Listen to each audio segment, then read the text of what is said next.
presencia. Bueno, trataré de serlo bastante claro, aunque tendré que hacer referencia a algunas nociones filosóficas, en general bastante elementales, pero que van a ser precisas para entender un poco lo que quiero contar. Voy a manejar además una serie de referencias, podríamos decir, por pares de opuestos, que de algún modo se repiten a lo largo de la historia y en particular en el caso español, digamos, principalmente en la segunda mitad del siglo XX, que es a la fase a la que me referiré, digamos, para concluir. Cuando uno empieza a vivir desde dentro la enseñanza en un instituto de enseñanza media en España, y cuando, no contento con eso, se adentra en el terreno, digamos, del análisis y del estudio de la enseñanza, se topa con un obstáculo que, un obstáculo que además es el que da sentido realmente a la labor filosófica, en este caso, que es la que yo he pretendido hacer. Pero esto es habitual, esto ocurre siempre, digamos, ¿no? Cada pensador a lo largo de la historia ha basado su obra en un ataque contra un determinado enemigo. Siempre se piensa a la contra, nunca se puede pensar sobre el vacío.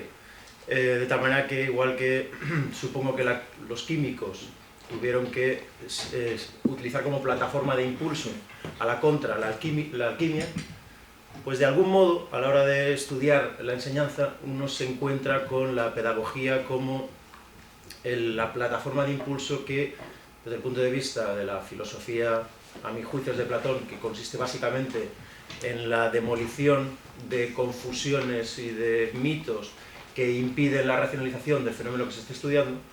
La pedagogía supone esa plataforma contra la cual hay que posicionarse para tratar de entender algo del proceso de enseñanza. Me consta que entre los presentes hay expertos en lenguas clásicas, me corregirán si me equivoco, pero por lo que yo sé, la palabra pedagogo viene de paidos, que es decir, infancia, incluso tiene vínculo con la raíz, con el término juego, y la otra partícula del término, gogé, suele hacer referencia a una especie de guía, digamos, ¿no?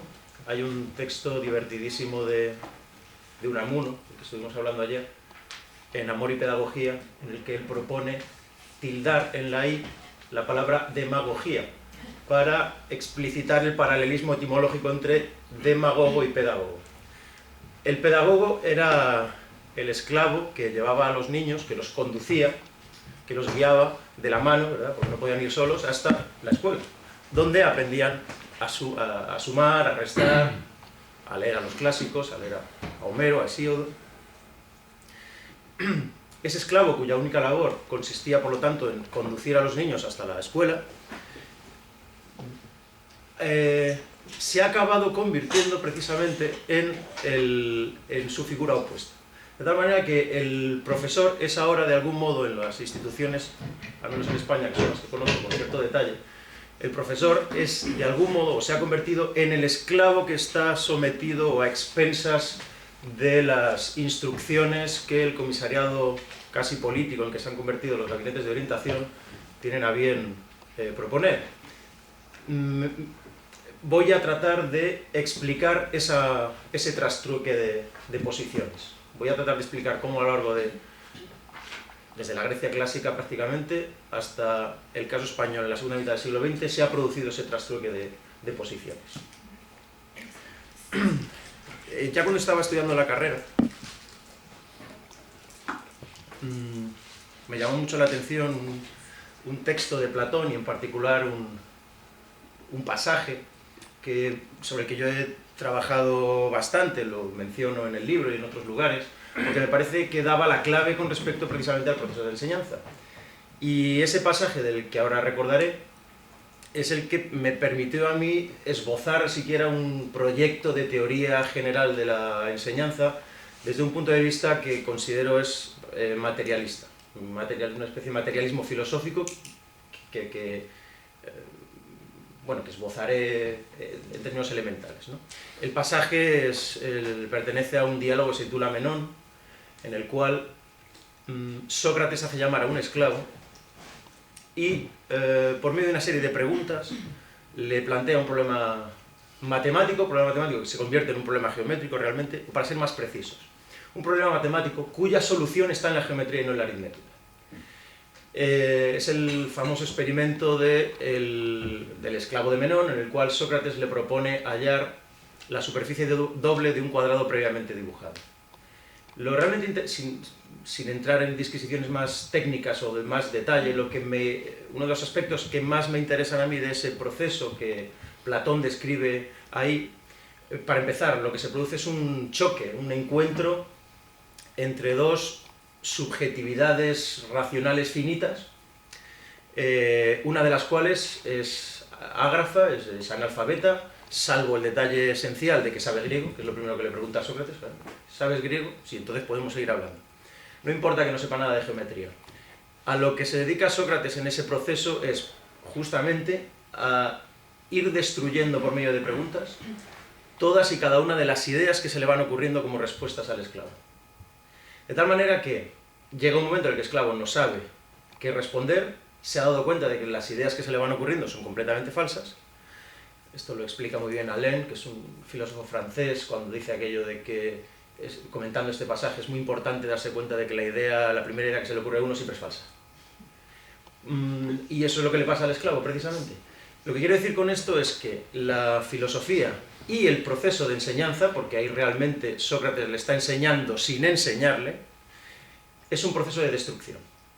A lo que se dedica minuciosamente Sócrates es a mostrar al esclavo que sus propias respuestas son inconsistentes, fallan en el ámbito de la lógica y en el ámbito evidente de las matemáticas, y con que sepa contar, él se da cuenta.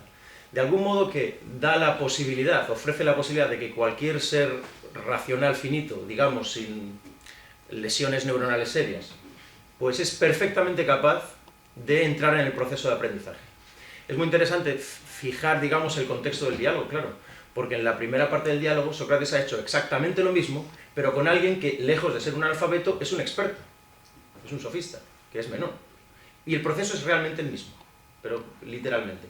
Digamos que eso, de algún modo, me dio la clave, en fin, creo que me dio la clave para esbozar una teoría de la enseñanza que se centre o se fije en que la relación entre el que enseña y el que aprende no es ni una relación mediada por el absoluto, digamos, es decir, metafísica, que es lo que sucedería en la enseñanza entendida principalmente en San Agustín y en Santo Tomás, en textos maravillosos, de gran lucidez, pero claro, en los que ellos cuentan todo el rato con la necesidad de que sea Dios el que realmente permita ese proceso. Es algo parecido a cuando, por supuesto en otro contexto, Descartes hace posible el conocimiento gracias a Dios, justamente, ¿no? Pues de algún modo eso ya estaría en el proceso de enseñanza, y estaría en San Agustín y en Santo Tomás.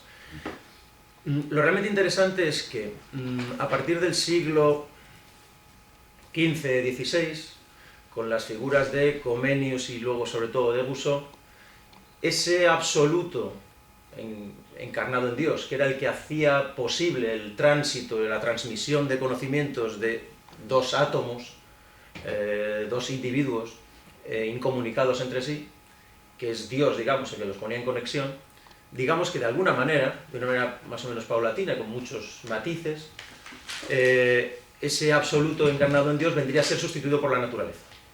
Y esto hace eclosión realmente en la obra de Rousseau.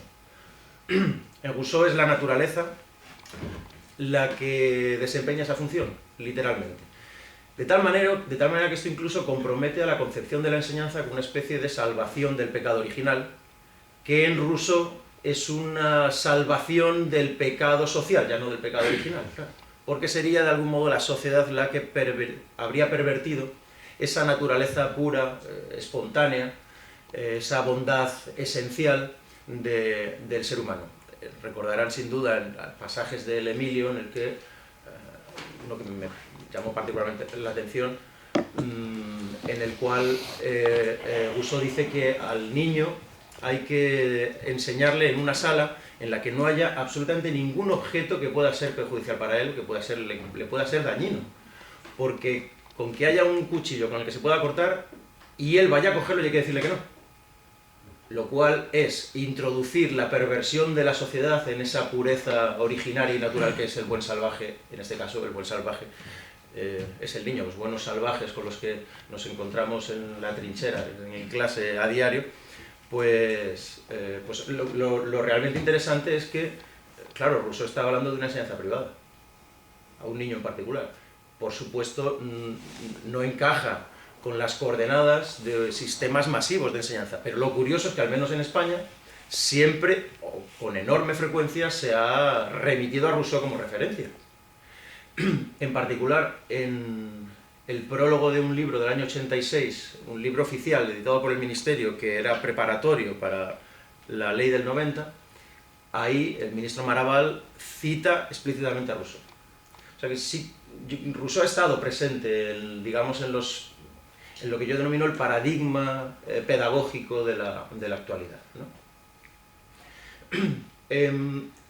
Bueno, pues digamos que esos dos pares de opuestos,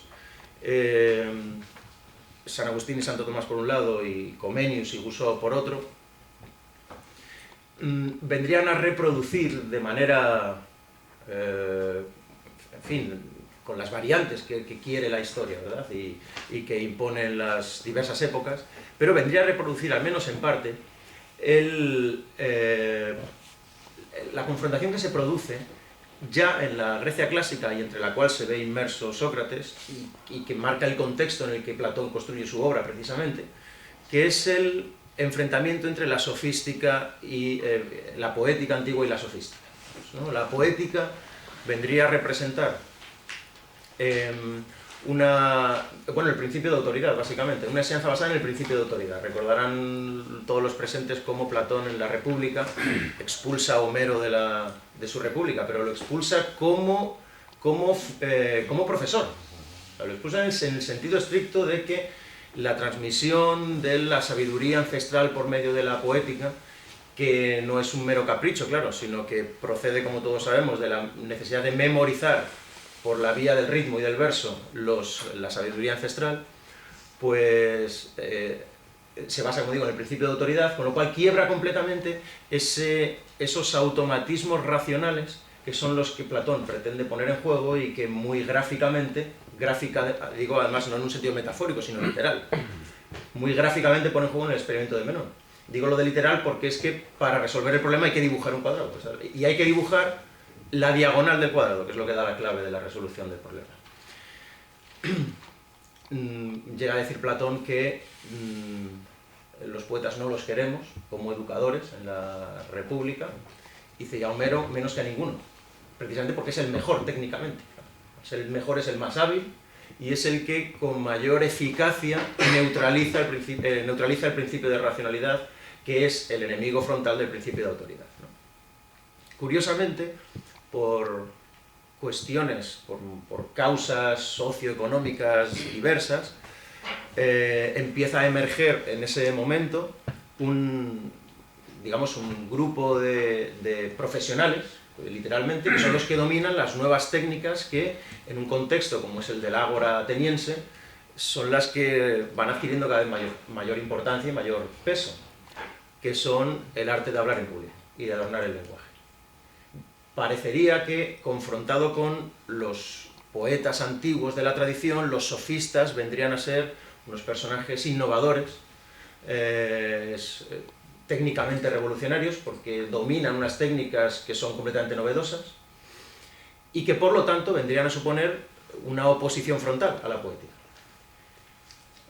Bueno, la tesis que yo he planteado es que, lejos de suponer una confrontación con respecto a la poética o a la tradición, los sofistas, por la propia naturaleza de la técnica, lo que vienen es a prolongar bajo máscaras novedosas el mismo principio de autoridad.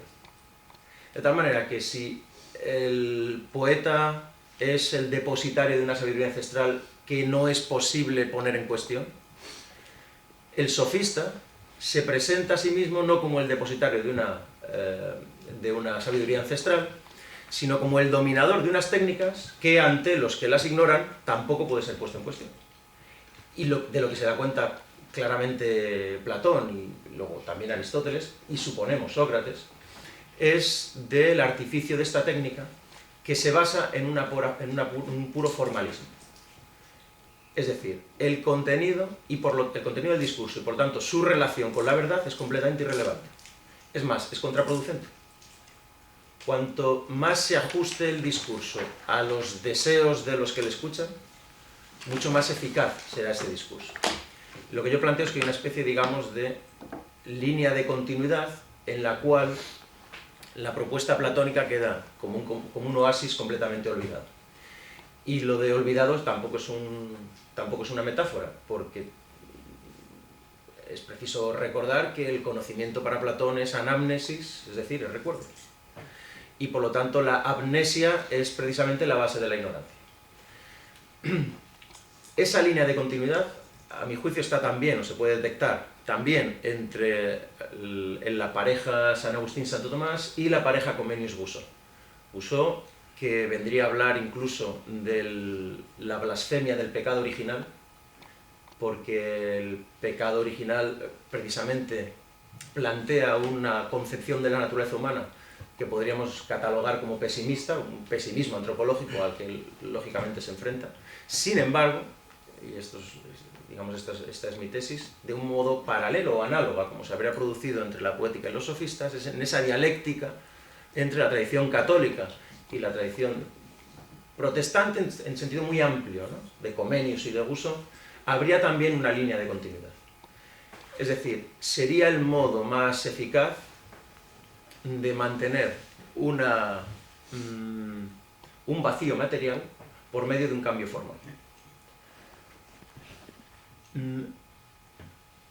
Digo que el texto de Platón me dio la clave para entender el proceso de enseñanza y poder entender a su vez esa dialéctica y cómo se produce esa dialéctica en el caso español.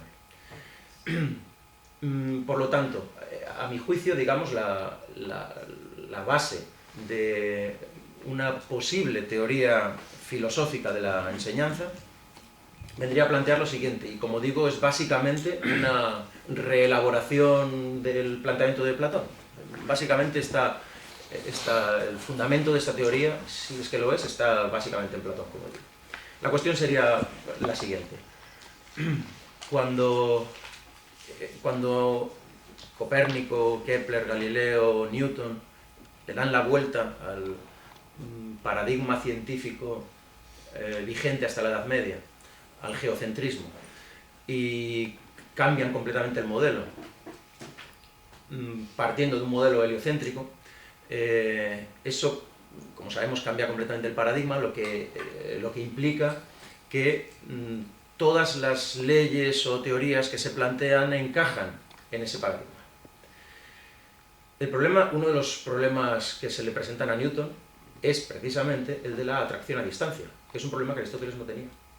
Aristóteles no tiene que explicar, no necesita explicar dentro de su modelo, de su paradigma, que hay una atracción a distancia.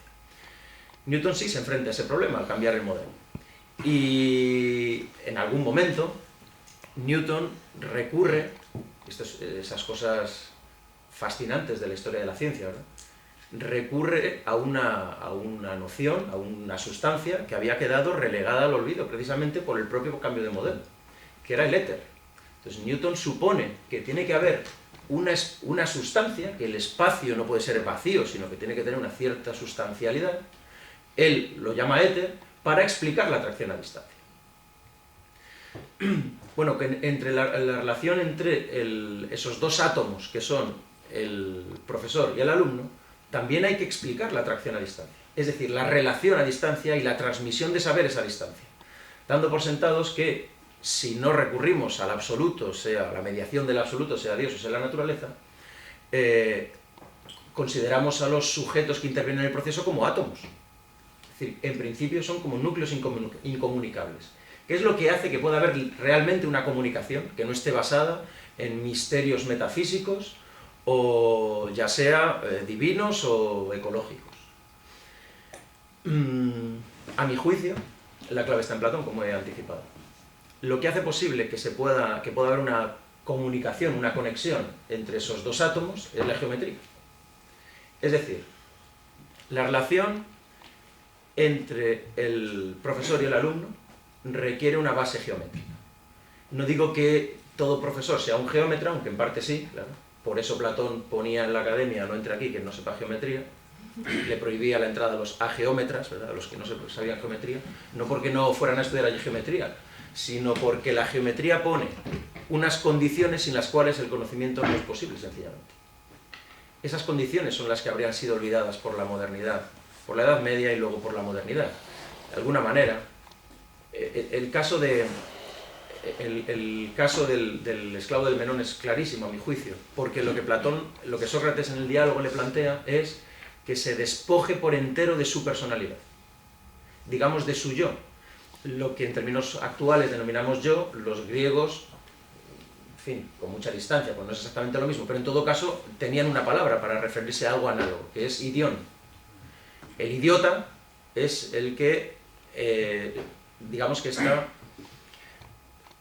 enfocando toda su vida en función de sus caracteres propios e individuales, en lugar de abrirse a ese ámbito de lo común, koinón, es el término habitual griego, que es el de la racionalidad geométrica, sencillamente. Entonces, claro, cuando Sócrates le dice al esclavo que si sabes griego, si hoy día cualquiera entra en clase en un instituto de enseñanza media en España, y supongo que no será demasiado diferente en otros lugares, y le pregunta al niño que si sabe español, pues para empezar te dice de qué estás hablando y luego te cuenta tu vida.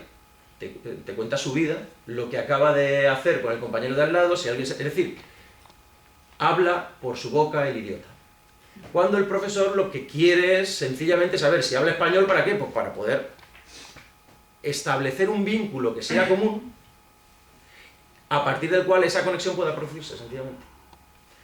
Esos parámetros, esas condiciones técnicas, sin las cuales el proceso de enseñanza no es posible, son las que de algún modo se habrían perdido, digamos, sepultadas por ese ecologismo y ese psicologismo que de manera paulatina se habría ido imponiendo a través de ese proceso que he descrito antes, ¿no? De algún modo Dios habría sido reemplazado por la naturaleza, incluso esta habría sido reemplazada por la voluntad individual, o por el yo, o por el alma. De tal manera que de la teología hemos pasado a un ecologismo, de un ecologismo hemos pasado a un mero psicologismo. Hoy día la enseñanza se centra en el ámbito de los afectos, como diría Spinoza, o de las emociones, del yo, de la psique, de los procesos puramente psicológicos, que sin duda intervienen en tal proceso, pero que la historia los ha situado por encima de ese vínculo común de racionalidad geométrica que es el que Platón habría establecido. A partir de esos parámetros, a mi juicio, para poder entender cuál es el papel del profesor, qué queremos decir cuando hablamos del profesor y en relación con él, entre el docente y el discente, ¿no?, el que enseña y el que aprende, hay que remitirse a la noción de función. Digamos que el profesor sería no tanto el individuo atómico y más o menos cargado emocionalmente, sino que lo que estrictamente llamamos profesor es una función. De tal manera que, como sucede en el caso de las funciones matemáticas, esa función solo puede funcionar, solo puede ser activada si, o en relación con una variable. Si no hay alumno, en sentido positivo, en sentido riguroso, no puede haber profesor. De tal manera que, digamos, por anticiparlo, los profesores en el final del siglo XX han quedado desactivados, porque su función ha quedado desactivada, porque la función que ellos desarrollan es de otra naturaleza, sencillamente. Lo que quiero decir, por lo tanto, es que el proceso de enseñanza no puede ni elevarse a conexiones teológicas o metafísicas, que no puede reducirse tampoco, por otra parte, a meros procesos neuronales, que sin duda se producen, a meros procesos psicológicos, que sin duda se producen, sino a algo que no se reduce a eso, sencillamente. Y la clave me parece a mí que está en el hecho mismo de que una fórmula matemática dibujada en la pizarra no es un montón de procesos neuronales, es lo que quiero decir. Ahí no está ni Dios ni los neurólogos. Es otra cosa, sencillamente. Si no existiera esa otra, digamos, esa otra dimensión de la realidad, que por cierto es la que permite entenderlo, sencillamente no habría filosofía o esta carecería de sentido. Porque para eso ya tendríamos neurología, psicología, psiquiatría, química, biología, etc. Este realmente es el hallazgo de Platón, haberse dado cuenta de que no todo se reduce a procesos corpóreos, que por supuesto no puede explicarse en función de un fundamento espiritual, pero que tampoco, y esta es su diferencia con respecto a los pitagóricos, que tampoco puede reducirse a relaciones numéricas. Y esto en particular por el problema de los números irracionales, que el ejemplo de la diagonal en el experimento del que he hablado antes ejemplifica de manera modélica. De tal modo que la conexión entre el que enseña y el que aprende no puede ser exclusivamente psicológica. Tienen que darse, para que haya esa conexión geométrica, digamos, esa comunicación, en el sentido de que hay algo común, unos lazos comunes, que son los de la geometría, tienen que darse unas condiciones técnicas muy concretas y muy precisas. Que es algo que, por cierto, me parece a mí que también se ha olvidado por diversos motivos, ¿no? Es decir, cuando un profesor le dice a un niño que se calle, no le está juzgando moralmente. Esto es algo que me parece merece la pena insistir. Simplemente como función que es, necesita unas condiciones técnicas para que esa función funcione, para que esté activada. Y el plano de la moral o incluso de lo psicológico no es que quede relegado o eliminado, pero sí que tiene que depender o tiene que estar subordinado al proceso, digamos, geométrico de enseñanza.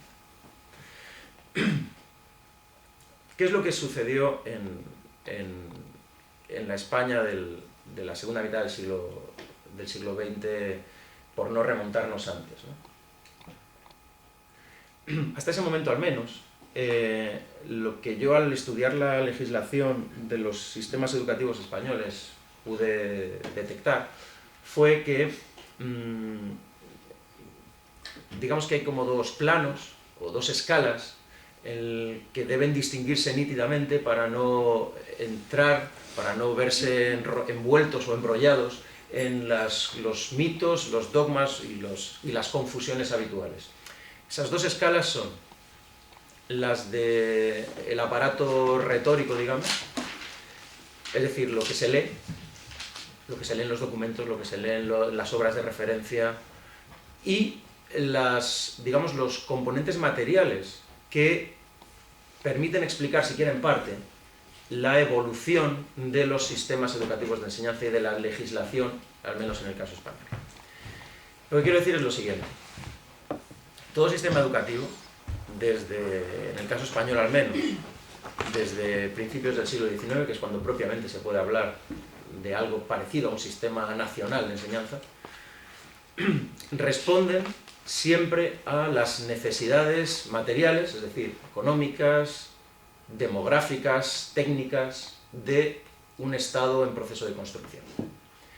De tal manera que si un Estado programa o establece un programa de alfabetización universal, que esto está claro que esto formaría parte del proyecto ilustrado que en España llega ya en el siglo XIX, pues, como es evidente, me parece a mí, no es por una bondad natural, un altruismo y una generosidad universal de los gobernantes, sino que un proceso de alfabetización universal responde a unas necesidades muy concretas de un Estado que está en proceso de construcción, lo cual no es ni bueno ni malo, o si lo es en todo caso no me compete a mí determinarlo. Lo que me parece evidente es que